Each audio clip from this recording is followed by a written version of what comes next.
Adelante. Bienvenidos una vez más a Raíces, profundizando las verdades de nuestra fe. Hoy tengo el privilegio y el honor de tratar un tema sumamente importante porque es neurálgico a todo lo que tiene que ver con la fe y es el llamado ministerial. Y yo he tenido el privilegio de invitar a alguien que es un gran amigo, un gran hermano.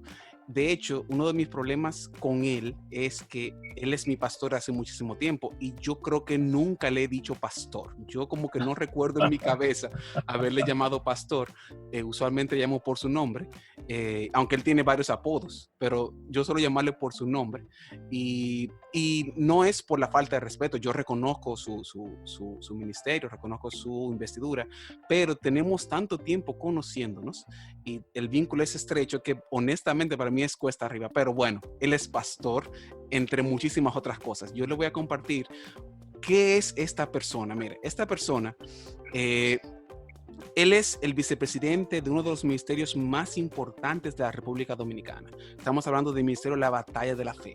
Él es pastor actual de 3 iglesias primarias, que son iglesia Centro de Fe y Restauración Espiritual Mahanaín en La Romana, en Higüey y en Santo Domingo, la división de Miraflores. Él es director ejecutivo de Radio Ben y Cielo TV.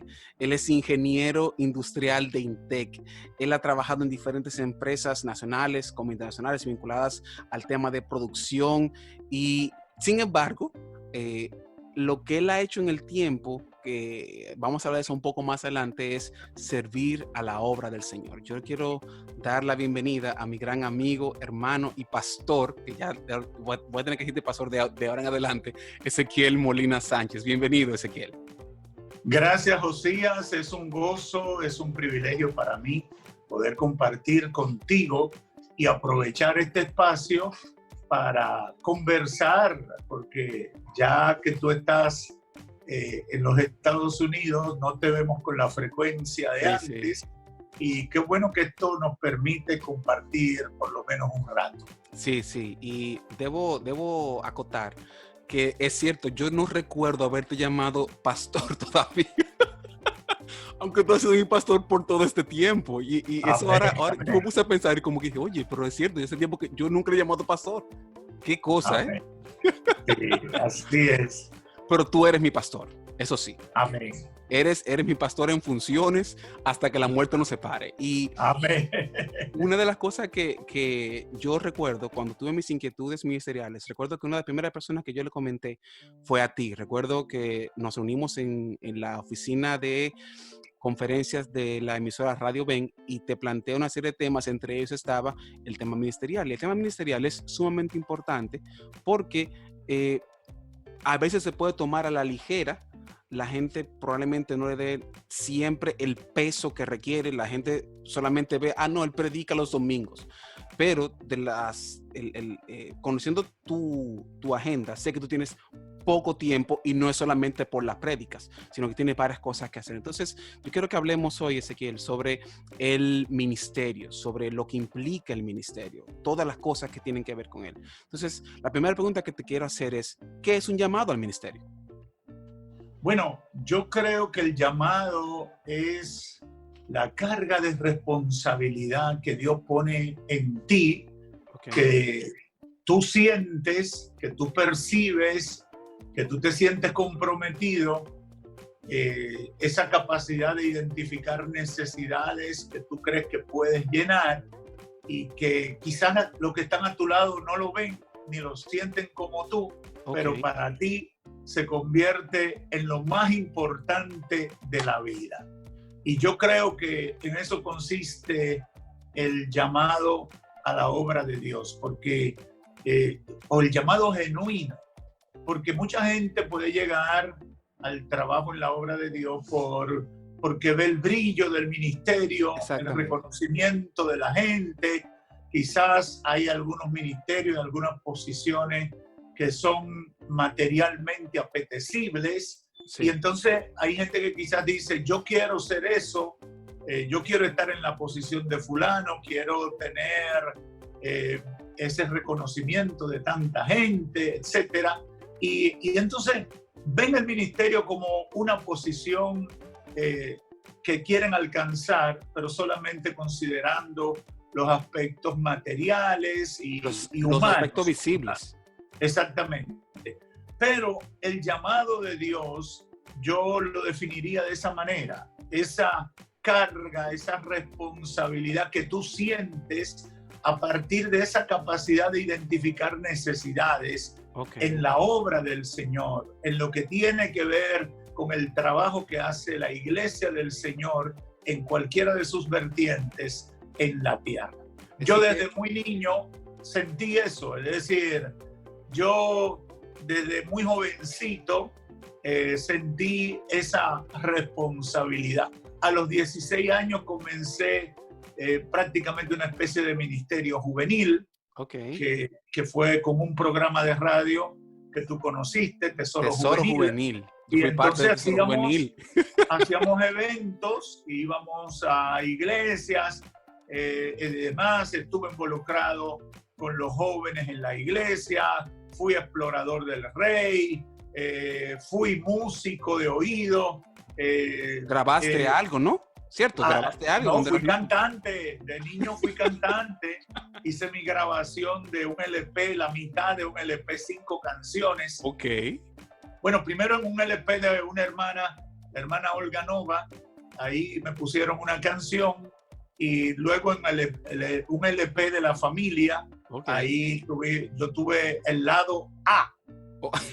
Habían 5 canciones que yo interpretaba, y ahí estaba cantando, porque mi papá desde muy niño nos enseñó que nosotros éramos parte del ministerio. Y eso fue algo muy importante que nos marcó.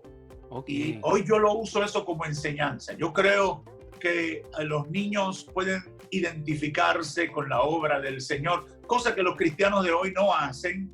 Antes era más frecuencia en mi generación. Era muy común que si tú eras hijo de un pastor, si tú eras hijo de un evangelista o un misionero, ellos te involucraban. Tú tenías que aprender a predicar, a cantar, a usar el micrófono. Los cristianos de hoy no son tanto así. Los cristianos, de hecho, antes era como que... Antes era como que la familia pastoral era el equipo inicial de la iglesia. Usualmente el padre era el pastor, la esposa era la persona que usualmente daba consejerías, y los hijos eran los músicos, los sonidistas, y tú fuiste parte de eso, ¿cierto? Efectivamente. Entonces el Señor, yo digo que llamó mi atención sobre todo el trabajo que hay que hacer en la obra de Dios. Siempre estaba con mi padre desde pequeño, no solamente porque él quisiera que yo lo acompañara, era que mi mamá necesitaba respiro, porque había mucha energía.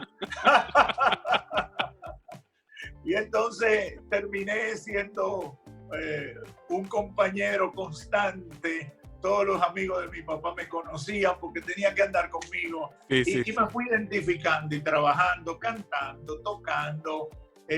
Aprendí a conectar equipos de sonido, a manejar equipos de sonido. El piano aprendí a tocarlo de oído porque no tuve tiempo de ir a la escuela de música, pero me intenté un poquito con la guitarra, también toqué algo con la guitarra. Y entonces ahí Dios fue puliéndome muchas cosas. Y luego fui creciendo con la radio, luego con las prédicas y participando en eventos, liderazgo juvenil, etc. Y sentía que esa era mi responsabilidad. Es interesante que tú menciones, Ezequiel, que en el concepto de llamado hay 2 elementos que yo saco de lo que tú acabas de decir. Primero, el elemento de el compromiso y la responsabilidad, y luego la respuesta a una necesidad. Es decir, el llamado tiene como esa doble vía de que es cierto que Dios pone una carga en una persona, pero le pone una carga, al parecer, con una necesidad que responder, ¿cierto? Sí, porque el llamado implica que tú eres sensible a la necesidad que hay con respecto a la obra de Dios. Por ejemplo, hay gente que en una iglesia, yo pongo esto en práctica con el liderazgo en la iglesia. Yo identifico gente que está dispuesta a servir, que está dispuesta a trabajar, a involucrarse, porque ven la necesidad. Sí. Y yo digo, eso es un detalle importante, porque hay otros que están ahí y no ven necesidad, no ven que pueden aportar algo. Pero hay un grupo que Dios tiene en la iglesia que sienten por la necesidad. Si hay que trabajar con niños, ellos sienten, ven inmediatamente. No hay que decirle, no hay que buscarlo ni rogarle. Sí. Antes que tú le digas, ya ellos están tratando de servir y ayudar en esa necesidad. Es algo similar a lo que Jesús nos muestra, que él vio a las ovejas como que no tienen pastor y sintió compasión por ellas, y es cuando envía entonces a los discípulos. Es decir, en esa intervención de Jesús con sus discípulos es cuando efectivamente él le da la primera misión a los discípulos. Dice, vayan y prediquen. Es decir, que ese elemento de necesidad es sumamente importante, además de la carga que puede poner en ti. Sí, porque tú identificas la necesidad, pero te sientes con la responsabilidad o carga de que tú debes hacer algo. Tú debes hacer algo. Últimamente yo tengo una batalla porque yo digo, Señor, yo sigo sintiendo necesidades y ya tengo bastante carga.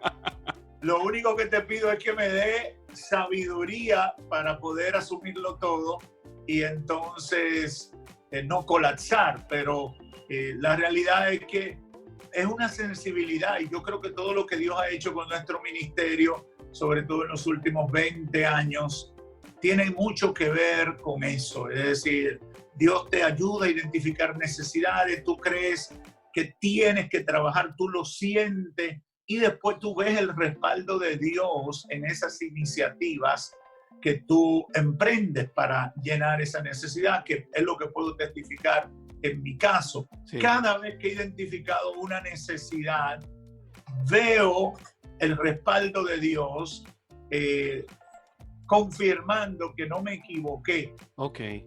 A veces no he escuchado la voz audible del Señor, sino solo el sentir, pero entonces luego veo que Dios los respalda de una manera extraordinaria y todo el mundo reconoce que ha ocurrido algo especial, y entonces yo digo, definitivamente estaba haciendo lo correcto, lo que Dios quería que hiciera.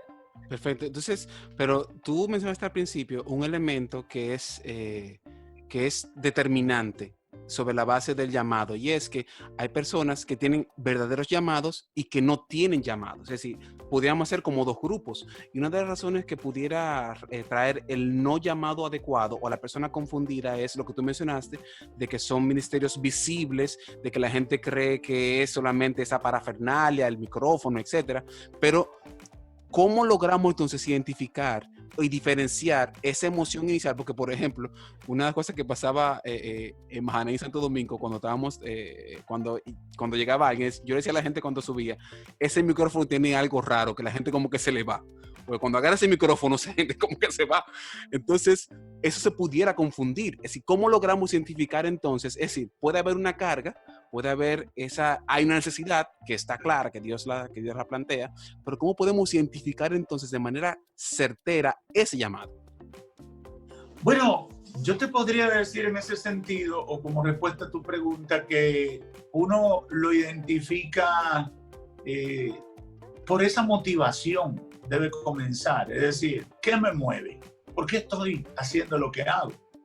Es decir, yo creo que cuando tú te enfocas en lo material, cuando tú te enfocas en el reconocimiento humano o ocupar una posición de principalía, eso no tiene signo de llamado. Okay. Porque eso sirve en el contexto del mundo, que tú tienes aspiraciones, que tú quieres, porque el llamado no siempre es para una posición principal o para una posición notoria delante de la gente. Hay llamados que son para ocupar posiciones totalmente anónimas. Exactamente. Es decir, yo recuerdo una vez que visité la asociación Billy Graham en Carolina del Norte, fuimos a participar de un evento y yo encontré uno de los ejecutivos ahí que dio una conferencia y cuando veo su currículum y veo toda su preparación y demás, y luego de haber escuchado la exposición que hizo, yo quedé maravillado con esa persona. Y en el tiempo de preguntas le hice esta pregunta. Yo le dije, usted tiene tantas condiciones para tener un ministerio tan grande o parecido o importante como este. ¿Y por qué usted no lo ha hecho? Entonces me dijo, para que exista un ministerio como Billy Graham, muchos tenemos que hacer el trabajo que yo hago para que pueda existir un Billy Graham. En otras palabras, no todos estamos llamados a estar adelante o visibles, sino que hay un equipo atrás que tiene que soportar. Y tienen que tener llamado. Tienen que tener llamado. Es decir, no hay un problema que tiene que ver mucho con las filosofías que dominan en el mundo actual, y es que todo el mundo pretende ser la estrella de la película. Influencer. Pero hay una cantidad de actores que participan y son buenos, y a muchos los premian en diferentes papeles dentro de la película, pero no necesariamente eres el protagonista. Y entonces, pero en el mundo se ha vendido que todos somos, es como una especie de hedonismo, donde todo está centrado en la adoración a mi figura de manera particular, o que los reflectores me vean a mí. No, es decir, Dios necesita piezas en cada posición del equipo, y toda esa gente va a tener un llamado. Por lo tanto, creo que cuando tú eres un llamado o escogido por Dios, uno que siente a la invitación de Dios para ser parte de lo que Él está haciendo, tú vas a jugar tu papel donde quiera que el Señor te ponga, porque lo que tú tienes como motivación principal es servir, es ser útil, es llenar una necesidad, como decíamos al principio. Es decir, que lo que tú me estás diciendo entonces es que no todos los llamados son pastorales, no todos los llamados son a ser evangelistas, no todos los llamados son a ser misioneros. Hay diferentes llamados, es decir, una persona que, por ejemplo... Y hay llamados para ser pastores de iglesias pequeñas. Exactamente. Y que están en la zona rural. Hay llamados para ser pastores de las ciudades importantes. Hay llamados para ser los pastores que son más notorios en una nación y el mundo.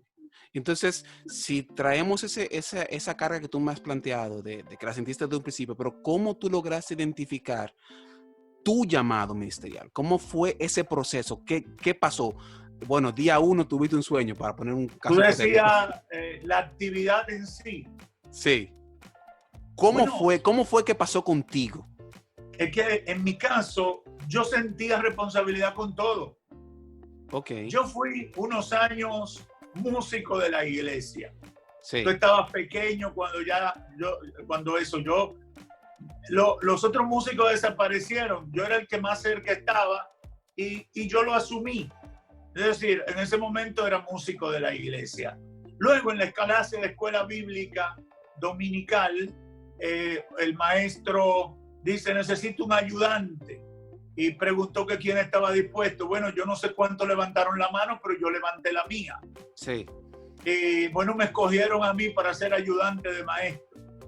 Cuando ese maestro se va de la ciudad o a otra iglesia, ¿a quién dejan como maestro de la escuela bíblica? Al que estaba de ayudante. Es decir, ya voy por músico, ya voy por ayudante de escuela bíblica. Después, con lo de las radios. Yo quería ayudar a mi papá con la radio y yo iba con él a la radio. Cuando surge la necesidad de un proyecto de jóvenes, bueno, mi papá me dice, necesito una contraparte para fulano, ¿tú te atreverías? Claro, yo estoy aquí.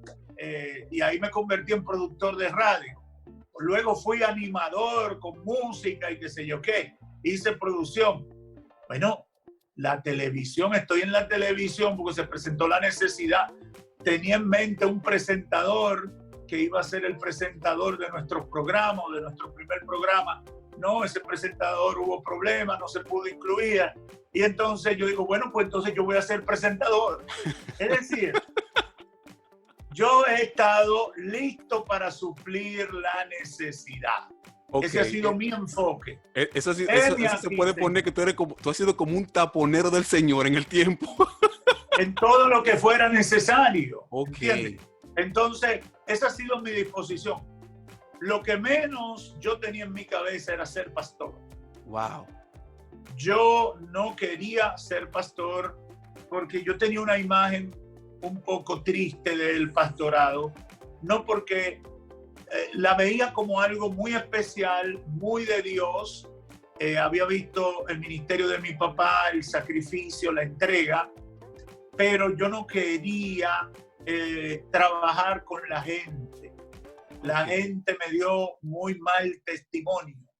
La gente me dio una mala percepción. Una mala experiencia del ministerio. Entonces yo entendía que era una profesión muy mala. Wow. Era un oficio muy maltratado y que no valía la pena por la maldad de la gente. Y es importante resaltarme, Ezequiel, que en el caso tuyo en particular, aunque estamos hablando mucho de tu papá no es un pastor cualquiera.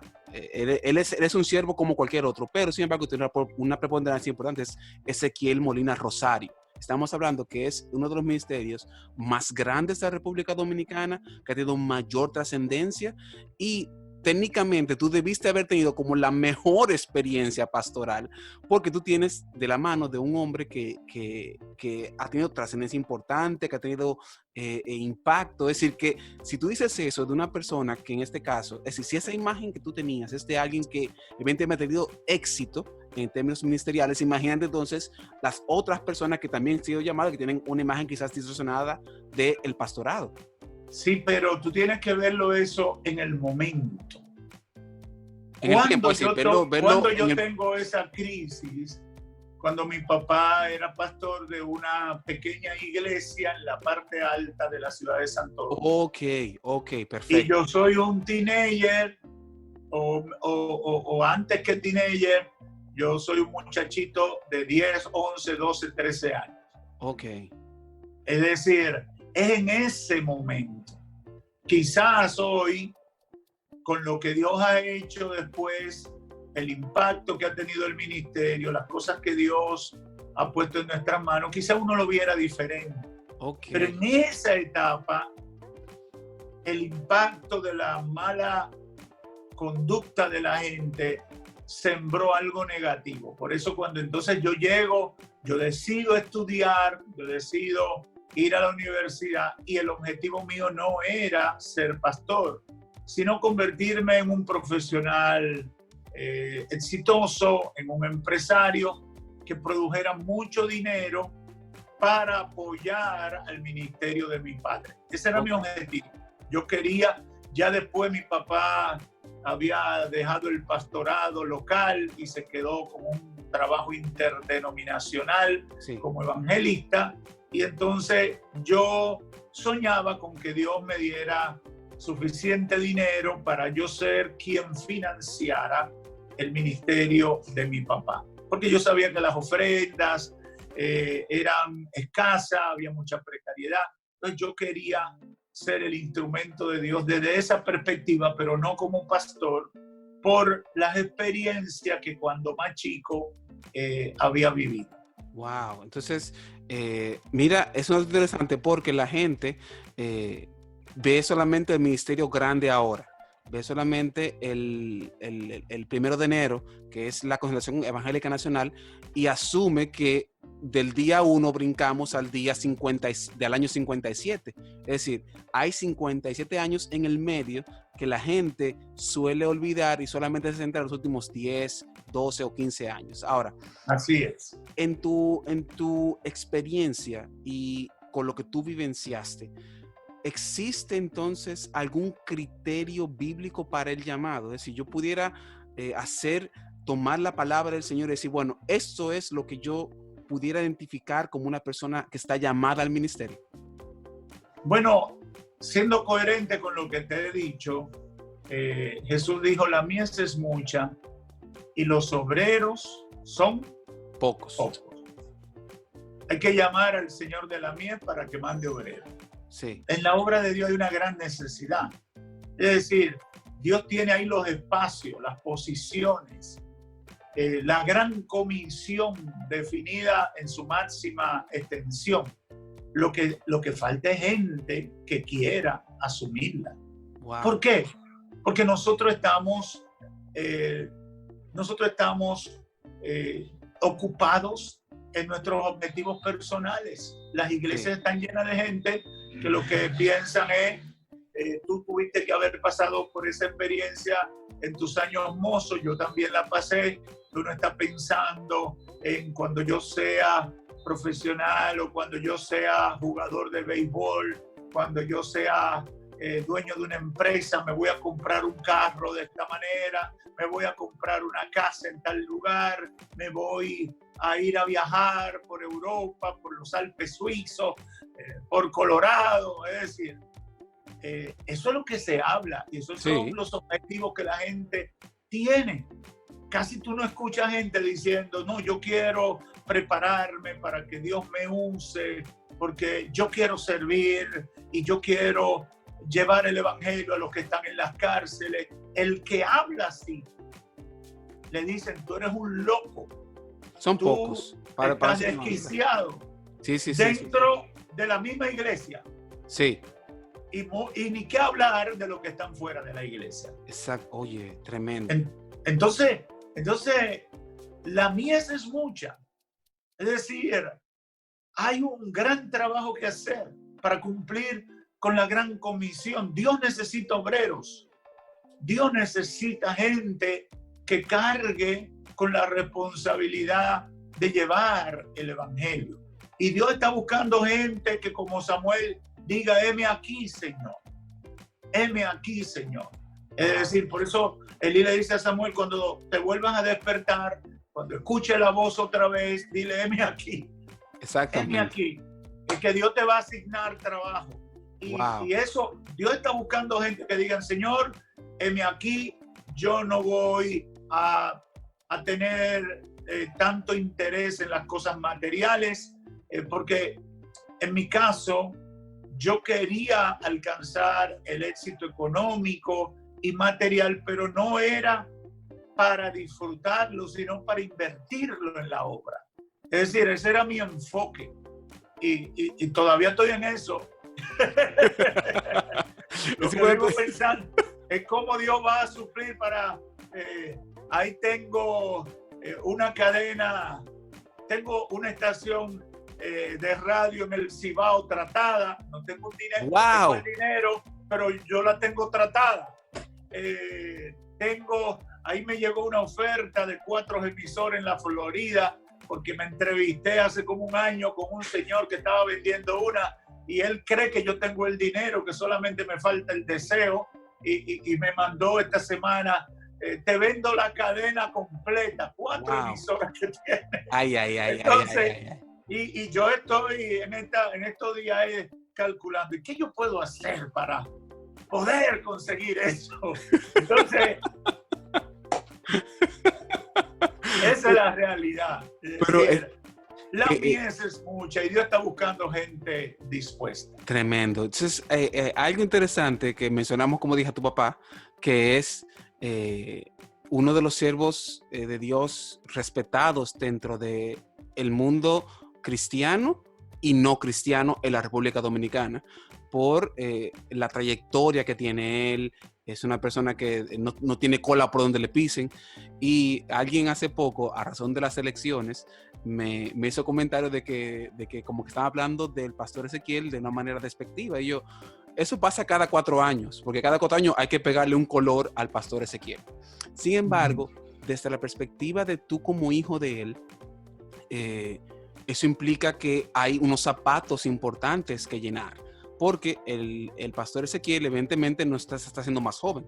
Él eventualmente Dios lo va a llamar y la carga inicial cae sobre Ezequiel Molina Sánchez. Entonces, ¿cómo tú te sientes con esa responsabilidad y esa carga, con ese nombre tan grande que está detrás de ti? Bueno, en términos generales, es una gran responsabilidad llevar el mismo nombre que él y ser su hijo. Ya eso es algo muy grande. En mi caso, Dios me ha dado un privilegio que no lo tienen todos los hijos de los pastores como mi padre. Y es que yo me he convertido en el compañero ministerial de mi papá. Sí. Es decir, yo me he convertido en su compañero. Nos ha tocado ser pastores al mismo tiempo. Somos los que encabezamos el ministerio y hablamos como compañeros de ministerio, más que como el padre que está dejándole una herencia al hijo. Entonces, ahí hay algo que yo considero que es algo especial. Y yo nunca he pretendido llenar los zapatos de mi papá, ni creo que yo lo pueda hacer. Difícil. Yo creo que él es un instrumento de Dios, que Dios lo ha usado. Y yo lo único que puedo hacer con respecto a él es honrarlo, como debe todo hijo con su padre, y entender el privilegio de ser un hijo de pastor, que va a ser el título de mi próximo libro. El privilegio de ser un hijo del pastor y montarme en sus hombros. Es decir, donde yo llego, probablemente tengo el camino hecho. Ahora los medios de prensa, a raíz de que yo he entrado en el debate público y Dios nos ha hecho notorio también, y como estoy siempre en las cosas más importantes que pasa alrededor de nuestro ministerio involucrado, además de que tengo 20, del 95 aquí casi son 25. Ya con la... No, son así 25, sí, 25. Sí. Son prácticamente 25 años, pero vamos a decir los últimos 20 años, que fue cuando yo abandoné mi carrera profesional y me dediqué a tiempo completo al ministerio. Mi padre me ha dejado desde hace más tiempo, pero me ha dejado el espacio para yo llevar el liderazgo como vicepresidente del ministerio y como el ejecutivo principal en funciones. Y muchas las iniciativas, los proyectos, siempre he contado con su aprobación. Entonces nosotros nos hemos convertido como una especie de one-two de compañeros de ministerio, y ahora en los medios nos dicen: los Molina dijeron, los Molina hicieron algo. Entonces yo digo, gloria a Dios por eso, porque de alguna manera el Señor ha querido que fuera así. No siempre el hijo del pastor puede ser el heredero del ministerio del pastor, porque no funciona así. Tú tienes que aceptar la invitación de Dios y el Señor tiene que darte el respaldo para eso. Yo me siento privilegiado porque siento que Dios me ha dado un respaldo que yo no he merecido y que a Él le ha placido dármelo. Una de las cosas más difíciles que he hecho es predicar en la batalla de la fe. Sí. Y gracias al Señor hemos salido vivos. De hecho, tú eres uno de los pocos que ha repetido la batalla de la fe. Efectivamente. De los pocos. Tú has tenido 2 intervenciones. Una creo que fue en el 2004 y ahora en el 2012 y ahora en 2020. Ok, exactamente, 2012, 2013. Porque esa carga la ha llevado en el tiempo tu papá. Han habido uno que otro... Y muchos ministros, porque mi papá en los últimos 20 años es que ha sido el que más predica. Pero con frecuencia predicaban gente que le invitaba, ministros reconocidos. Ahí predicó Gille Ávila, ahí predicó un ministro muy conocido como Luis M. Ortiz, fundador de Iglesias de Puerto Rico, el pastor Rolando Gómez, dominicano de mucha trayectoria, y luego en Estados Unidos, el pastor Julio César Cruzet, otro dominicano que ahora está por la zona de Texas, Demetrio Montero, Sí. que era parte del ministerio y que desarrolló su ministerio En Venezuela. desde Venezuela en toda Latinoamérica. Sí. Demetrio se dio a conocer en todo Centroamérica, Sudamérica, etc. Entonces, mucha gente ha predicado, pero él en los últimos años se convirtió como en el que más veces ha predicado. Pero es un privilegio que Dios me haya dado esa oportunidad porque mi papá respeta mucho el ministerio y cuando él me ha dado el púlpito es porque él ha entendido que Dios me está respaldando y que puedo cumplir con la misión más que con la herencia de su ministerio. Wow. Ezequiel, ¿qué papel juega la preparación profesional dentro del llamado? ¿Tú entiendes que esto es un paso adecuado? ¿Entiendes que no? ¿Cómo tú ves la preparación profesional dentro del llamado ministerial? Bueno, yo creo que la capacitación y preparación en el conocimiento humano puede ser una gran ayuda, pero no es determinante. Ok. No es importante, no determinante. Sí. Es decir, es valioso. Hay muchas cosas que tú las puedes hacer mejor. Hay muchos tropezones que te puedes economizar en materia de manejo con la gente, administración y ese tipo de cosas. Pero lo fundamental es lo espiritual. Wow. Lo fundamental es lo espiritual. He conocido, y tú puedes consultarlo, y todo el que nos ve en la historia de la iglesia cristiana, hombres que fueron gente muy capaces, como el apóstol Pablo, y después en las historias más recientes, que Dios lo usó. Pero te encuentras con otros que fueron gente con mucha limitación académica, con poca o nada de formación, y también Dios los usó. Que es el caso de Amós, por ejemplo. Entonces, profeta. el éxito, ministerialmente hablando, no está necesariamente vinculado a la preparación, pero puede ser una herramienta muy buena, muy favorable para desarrollar el ministerio y para determinados tipos de ministerios que son muy importantes. Por ejemplo, nosotros trabajamos con las iglesias y trabajamos los medios de comunicación.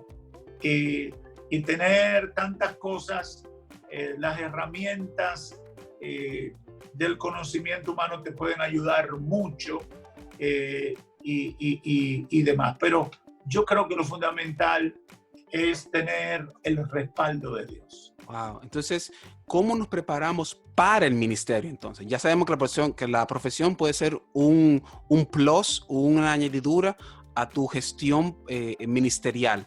Nota que estamos hablando de ministerial no solamente de pastorado, sino de ministerio como tal, cualquier tipo de ministerio. Pero, ¿cómo nos preparamos para el ministerio? ¿Qué pudiéramos hacer de manera tangible, práctica para el ministerio?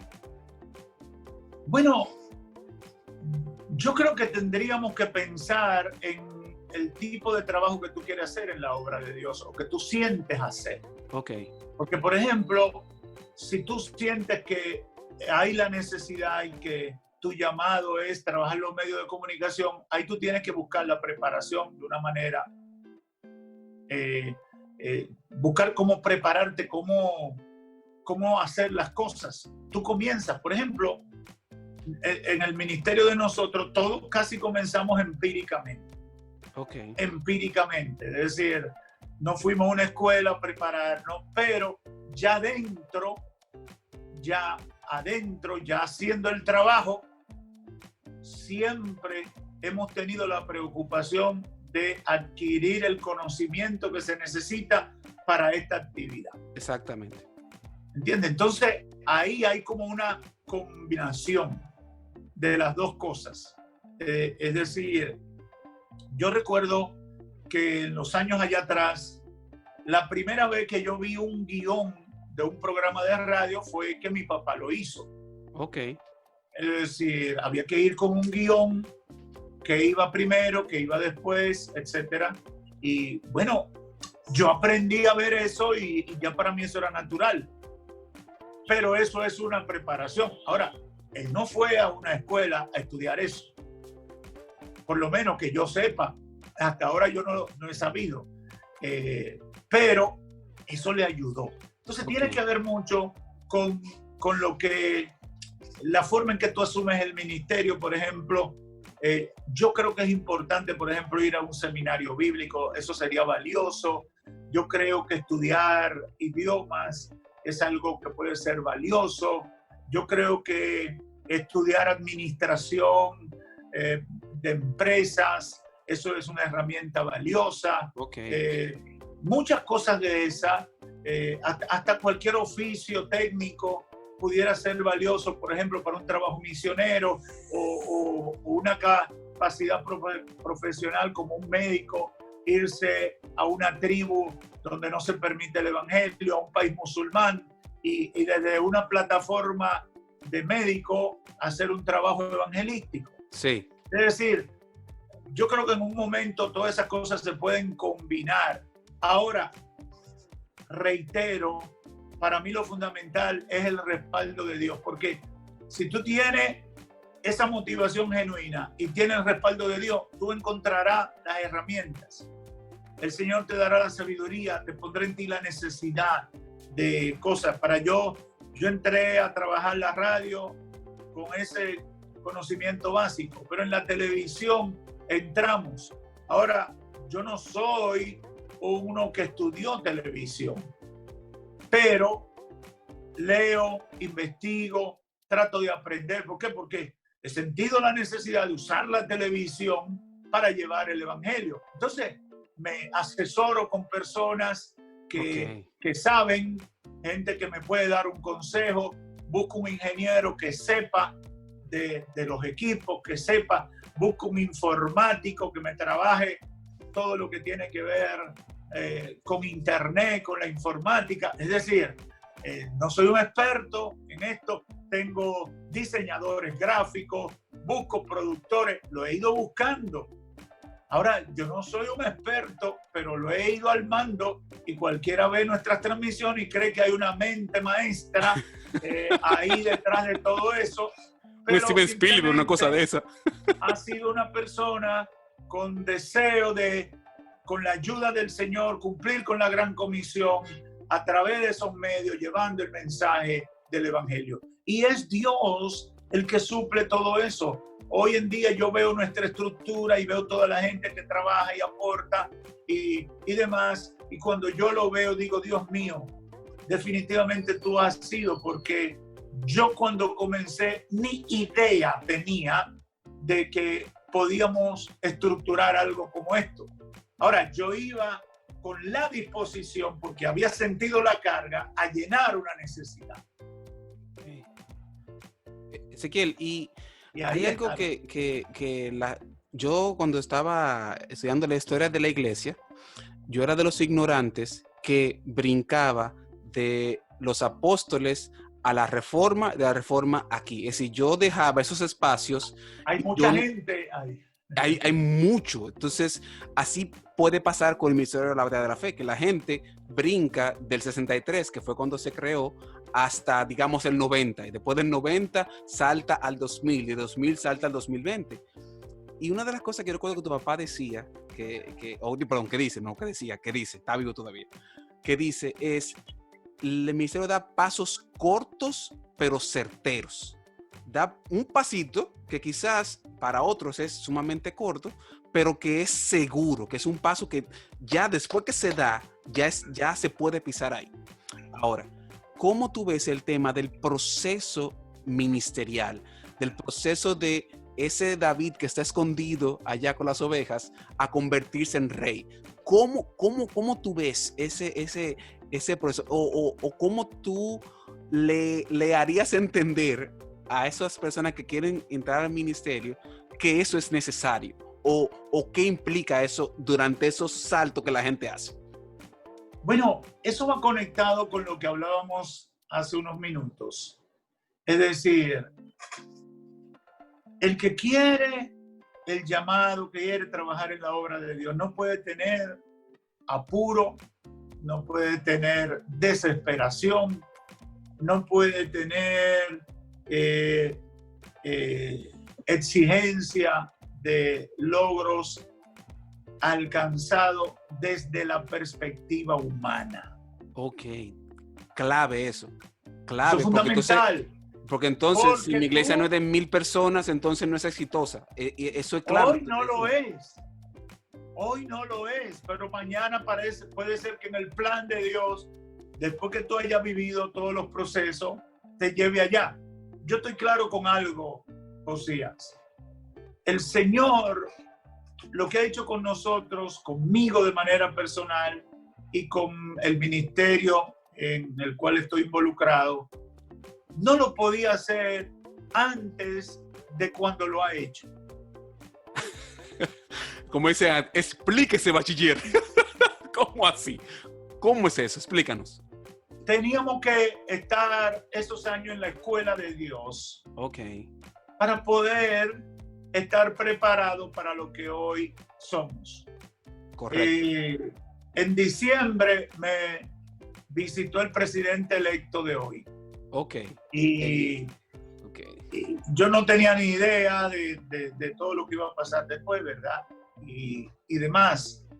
Y de repente conversamos, nos dice, queremos conocer sus inquietudes. Eso lo hicimos con la mayoría, pasó con la mayoría de los candidatos a la presidencia y alcaldía y hasta al Congreso, con muchos, no todos, pero muchos que pudimos hacerlo porque ellos lo entendían necesario, no porque nosotros lo buscamos.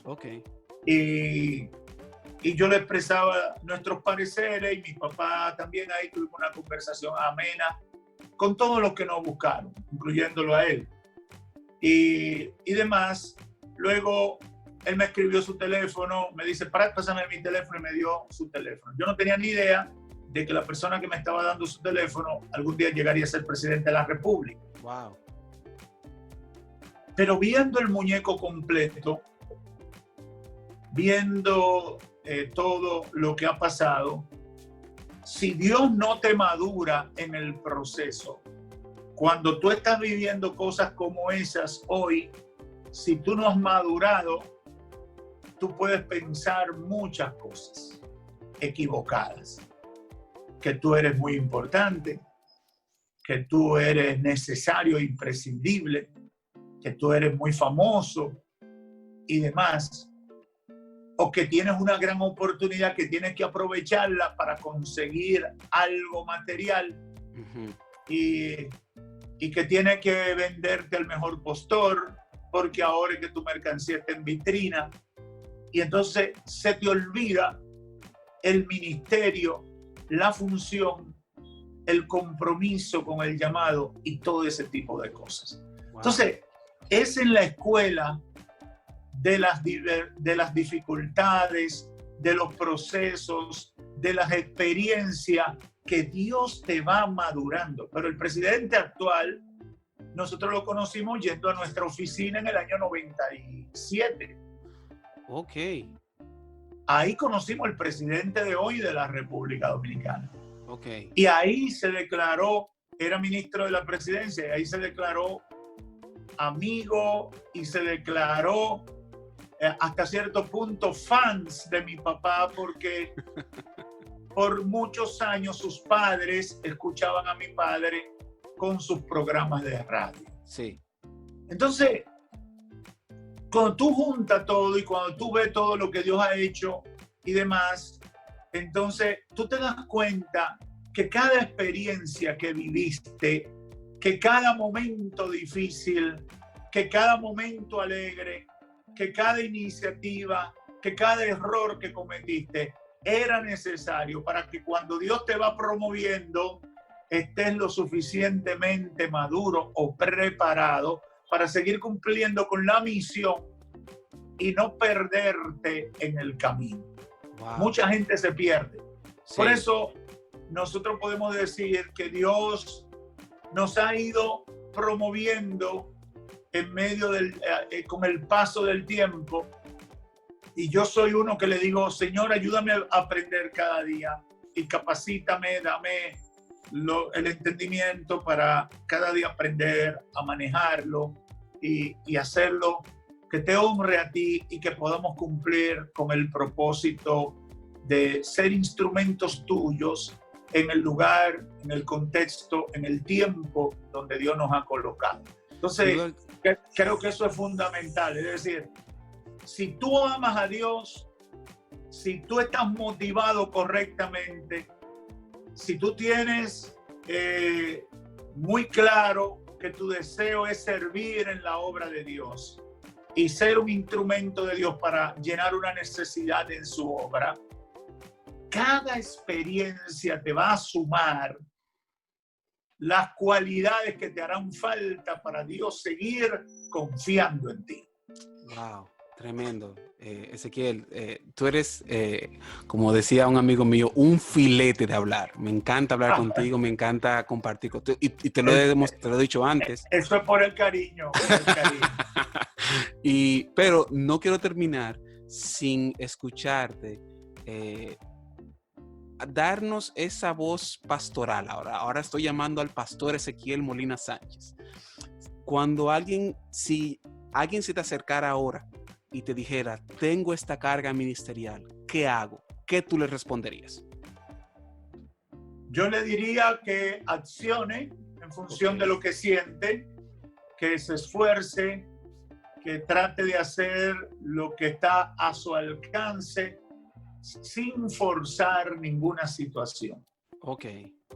Yo tengo una experiencia, yo me equivoqué en el año 90, yo estaba en mi primer trabajo, un trabajo bueno porque había sido promovido, estaba ganando bien, era una empresa donde uno iba bonito a trabajar y era bregando con computadoras, una fábrica ensamblando computadoras, haciendo negocios de computadoras. En ese tiempo eso era una ciencia casi de ficción.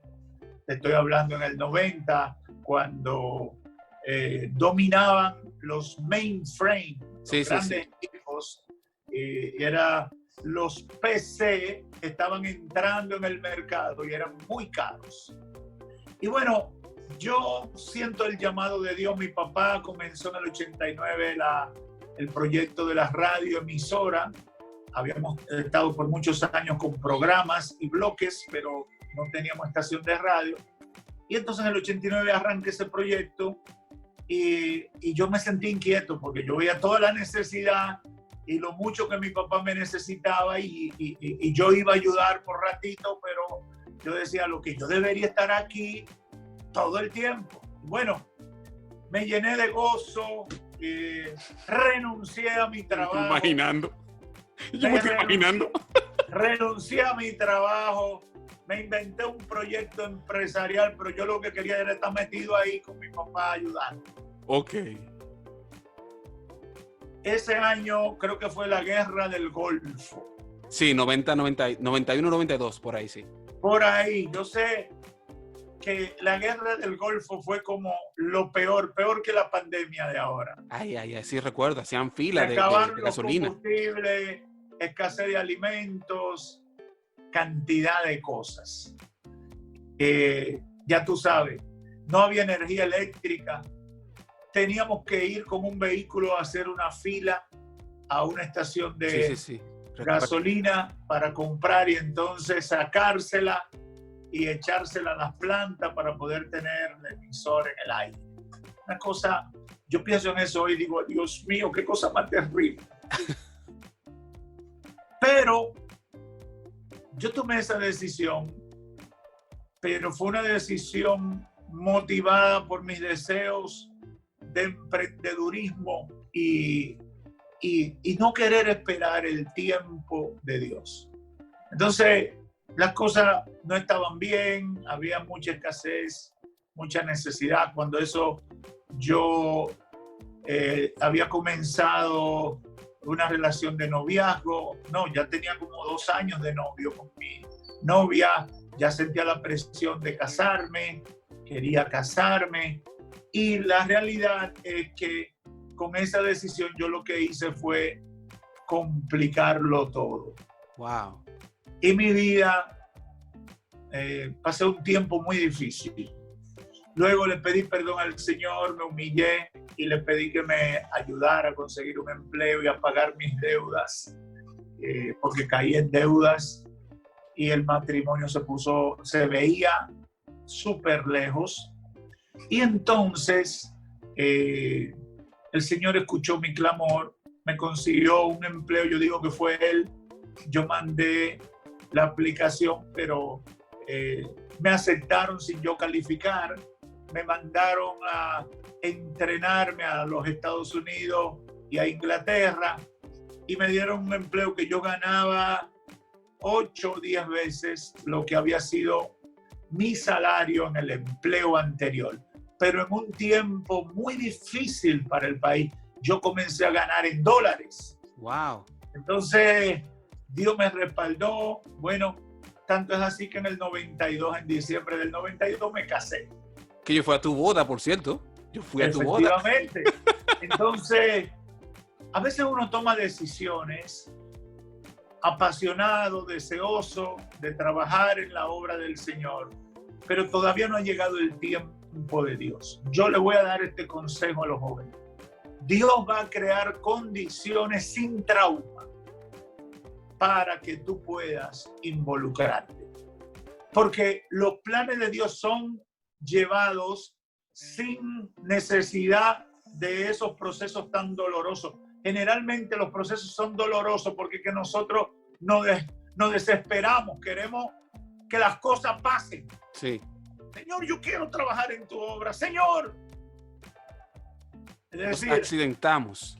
Exactamente. Entonces, es una condición muy humana, es algo muy propio, pero yo le aconsejaría que tranquilamente, serenamente, envuélvanse en el trabajo y Dios determinará cuándo hay que soltar uno y seguir con el otro cuando ya Él lo haya preparado para que haya el menor trauma posible. Como quiera, Dios premia a veces nuestras travesuras y nos deja sufrir un poco, nos deja pasar un poquito de trabajo y luego nos extiende la mano y nos dice, yo conozco tu corazón, sí, pero tenía que dejarte pasar por ese proceso tan duro para que no lo vuelvas a hacer. Es decir, que entonces, si aparece un pez por ahí que nos trague por algunos 3 días, está bien. Que Dios está en control. Es parte de lo que necesitamos para ir a cumplir con la asignación. Bueno, Ezequiel, de verdad, muchísimas gracias por formar parte de este proyecto de Raíces. Cuando pensé en el tema ministerial, pensé en ti. Para mí, tú eres una persona sumamente importante, te valoro. Te veo ahora con barba, te veo ahora distinto. No sé si era la parte... No, parece que nos estamos pareciendo. Sí, nos estamos pareciendo, estamos ahora más maduros y demás. Y de verdad... Este es el efecto COVID, el efecto COVID. La covidianidad. Sí, así es. Y qué bueno ha sido tenerte aquí. Espero tenerte en otro momento porque me encanta hablar contigo. De hecho, tú has sido la entrevista más larga que he tenido al día de hoy. Ay, realmente dura menos tiempo. Tú has sido más largo y me ha encantado. Es que tenemos mucho de qué hablar. Eso, que hubo cosas que yo no toqué del tema del tiempo. Por ejemplo, como tú fuiste líder juvenil, que tú me contaste esa historia, que tú te hiciste líder juvenil por una necesidad exactamente, para evitar una situación peor, ¿no? Entonces, es tremenda tu vida y doy gracias al Señor que me ha permitido formar parte de tu historia. Amén. Es una historia maravillosa y bueno, aún no se ha acabado y quiero ser parte de ella todavía. ¿Te parece? Seguiremos escribiéndola. Bueno, entonces, Ezequiel, muchísimas gracias por estar aquí en Raíces. Un abrazo grande a ti, a tu única esposa y a tus 2 hijos. Porque tienes una sola esposa, ¿no? Gracias a ti, Josías, y para mí es un gozo compartir contigo. Tú sabes que el cariño por ti y por tu familia es un cariño heredado. Sí. De tus padres. Tu papá fue alguien muy especial para mí y definitivamente estamos unidos en el tiempo y en la fe y ha sido una gran bendición. Así que un saludo para todos. Ha sido un gozo poder compartir contigo en esta hora. Perfecto. Entonces, amigos, gracias por haber estado en Raíces. Esto ha sido para mí un maravilloso. Espero que ustedes también lo disfruten y eventualmente tendremos otra vez más a Ezequiel. Tengan un buen resto del día y gracias por ser parte de Raíces. Bye, bye.